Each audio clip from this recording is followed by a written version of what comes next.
انہوں نے مزید کہا کہ ایشیائی ترقی بینک کے 2 ارب کی فائنینسنگ سے کراچی تا روہڑی ریل ٹریک کو بہتر بنانے کا کام شروع کیا جا رہا ہے، جس سے سفری مسافت 4 گھنٹے کم ہو جائے گی۔ کراچی سے روہڑی تک 480 کلومیٹر ٹریفک کو بہتر کیا جائے گا۔ حنیف عباسی نے مزید کہا کہ کراچی سے افغانستان تک ریلوے منصوبے پر بھی کام ہو رہا ہے۔ اس طرح کراچی سے گوادر اور گوادر سے کراچی تک ریلوے منصوبے کے لیے بھی کام کیا جا رہا ہے۔ ریلوے کو ڈیجیٹائز کر رہے ہیں تاکہ تمام اسٹیشنز پر وائی فائی اور ATM مشینیں نصب کر رہے ہیں۔ انہوں نے مزید کہا کہ اب تک 11 ٹرینیں آؤٹ سورس کر چکے ہیں، جبکہ 6 روز میں مزید 9 ٹرینیں آؤٹ سورس ہو جائیں گی۔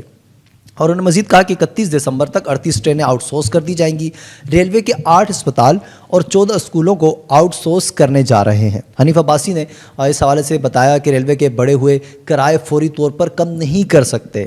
بغیر ٹکٹ سفر کرنے والوں اور کرایہ نہ دینے والوں کو جیل بھیجا جائے گا، کیونکہ بغیر ٹکٹ سفر کرنے والوں کی وجہ سے ریلوے کو سالانہ 1 ارب روپے کا نقصان ہو رہا ہے۔ ناظرین، آپ وفاق کے اس اقدام کے حوالے سے کیا رائے رکھتے ہیں؟ کیا یہ ایک اچھا اقدام ہے کراچی والوں کے لیے؟ آپ کامنٹس کر کے ضرور بتا سکتے ہیں۔ اب بات کر لیتے ہیں پنجاب میں سیلاب کی تباہ کاریوں کے حوالے سے۔ گزشتہ کچھ دنوں سے پنجاب میں بہت زیادہ تباہی ہوئی ہے۔ پنجاب میں سیلاب سے اموات کی تعداد تقریباً 46 تک جا پہنچی ہے۔ DGPDM عرفان علی کاٹھیا کے مطابق پنجاب میں سیلاب سے اب تک 46 اموات ہو چکی ہیں۔ 35 لاکھ افراد براہ راست متاثر ہو چکے ہیں، جبکہ 4000 قریب بستیاں ڈوب چکی ہیں۔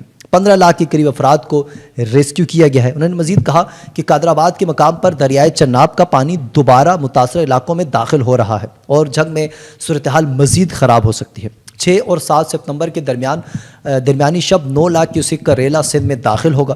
ناظرین، 35 لاکھ متاثرین کا مطلب ہے ہر گھر میں تباہی کی داستان۔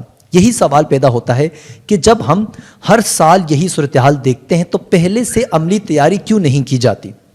9 لاکھ کیوسک کا ریلا سندھ میں داخل ہونا اس بات کا ثبوت یہ ہے کہ یہ تباہی اب صرف پنجاب تک محدود نہیں رہے گی، بلکہ پورے ملک میں پھیلنے کا خدشہ ہے۔ دوسری جانب اگر بات کریں خانیوال کی، تو خانیوال کے قریب راوی اور چناب کے پانی کا سنگم ملتان اور مظفر گڑھ کے اضلاع کے لیے دورہ خطرہ بن چکا ہے۔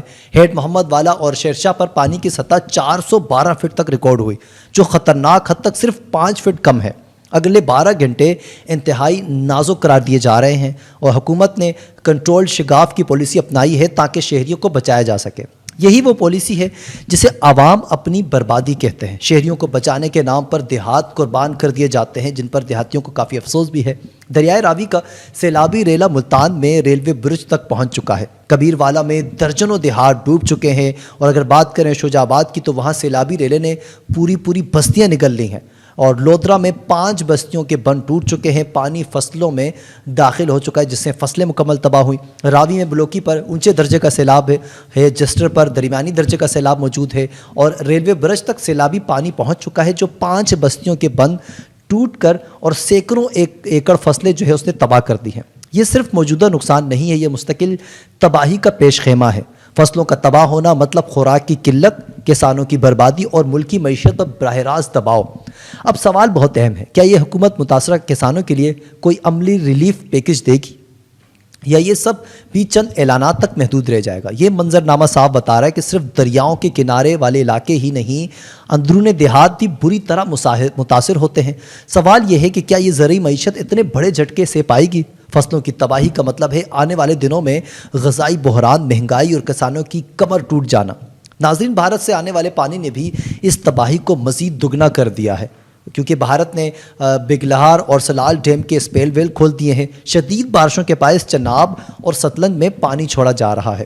بھارتی ہائی کمشنر نے پاکستان کو مراسلہ بھیجا، جس کے مطابق ستلج میں اونچے درجے کا سیلاب متوقع ہے، یہاں یعنی کہ پانی بہت زیادہ وہاں سے آ سکتا ہے، اور یہ اطلاع بظاہر تعاون لگتی ہے، لیکن سوال یہ ہے کہ کیا یہ پیشگی اطلاع پاکستان کو تیاری کا وقت دے سکتی ہے، یا یہ محض رسمی کارروائی ہے جو بھارت کے ڈیم کھلنے کا مطلب ہے کہ اچانک پانی کا دباؤ بڑھ جانا، جس کا خمیازہ ہمیشہ پاکستان کے کسان اور غریب عوام کو بھگتنا پڑتا ہے۔ چناب میں شیرشاہ کے مقام پر پانی خطرے کی سطح سے بھی بڑھ چکا ہے۔